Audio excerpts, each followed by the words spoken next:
Unrelentingly logical, I have always been skeptical of my husband's faith in Sri Amma Bhagavan.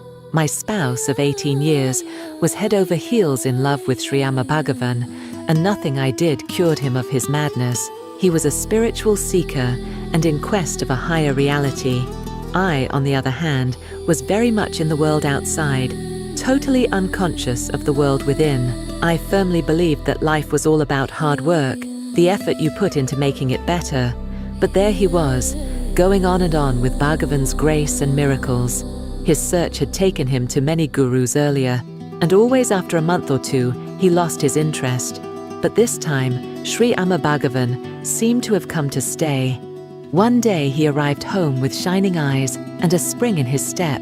At dinner that night, he cautiously presented to me his plans for the future.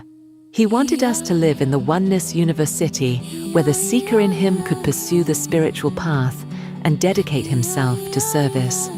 The prospect looked very threatening to me. I had lost all connection with the wonderful world of God and was afraid to make a start. Besides, I was a woman with a successful career, with every chance of winning accolades and promotions. I didn't want to give up my job just now, when my dreams were about to materialize.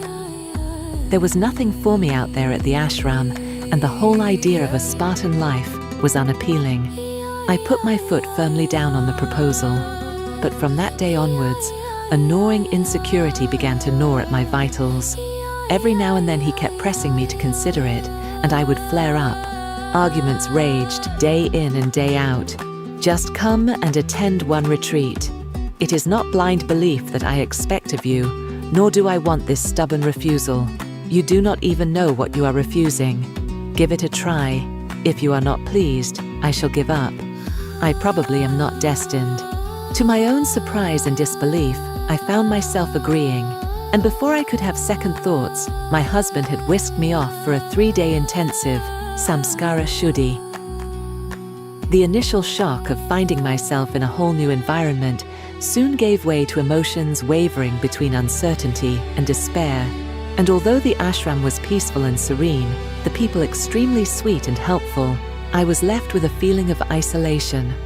Over the next 3 days, the retreat progressed at breakneck speed, throwing light upon the various patterns in my life, trying to clear the negative emotions that have welled up within, and pushing me towards my indweller, my Antaryameen Sri Amma Bhagavan. Anybody else would have benefited immensely, but not I. My listening was little. Instead, my primary focus was to somehow extricate myself from my husband's proposal, without causing damage to our relationship. Then on the final day, something happened. Putting us through another session of prayer, the guide told us, "You've never been alone in your life. Many are the times when divine grace has come to your aid unasked. Pray now and ask Sri Amma Bhagavan to give you an experience." Closing my eyes, I thought cynically, never once has he came to my aid. All of a sudden, the dark space in front of my eyes turned into a 3-dimensional movie screen. It was a very strange experience as I watched myself relive, second by second, an event that happened long ago. A blue-green sea spread out before us like a blanket as we stood on the beach as a family. "Catch me, father," my daughter shouted and raced on the white sand. Laughing merrily, my husband followed suit. Smiling, I turned and waded into the water. As the waves gently lapped at my feet, loosening the sand underneath, a strange pleasure filled me, and I waded in a little further, unmindful of the tides growing stronger.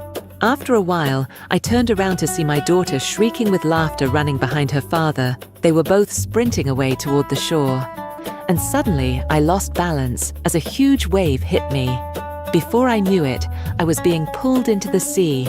Even as I opened my mouth to scream, salt water rushed into my mouth. The more I tried to attract attention, the more I took in the water. Helplessly, I struggled for breath in fear. I was beginning to sink when suddenly I felt somebody catch hold of my little finger, and I was being pulled towards the shore. I felt myself being dragged on the sand and vaguely registered a tall woman, her fair skin glistening, holding me close. She had her face turned to the side, and then I passed out. When consciousness returned, There were 4 or 5 people around me, but none of them a woman. I thought then that I had hallucinated, and the whole incident slipped out of my mind in a few months. Now, 10 years later, in the abode of Sri Amma Bhagavan, as I was lying down with my eyes closed, the identity of my guardian angel was revealed to me. The fair-skinned lady turned and looked down into my face. With a radiant moon-like face, a compassionate smile, and deep amusement in her voice, Bhagavati Padmavati Amma inquired, "Who else but me could have pulled you out of the turbulent sea with a little finger?" This time it was I who went crazy. I was madly, passionately, unrestrainedly in love.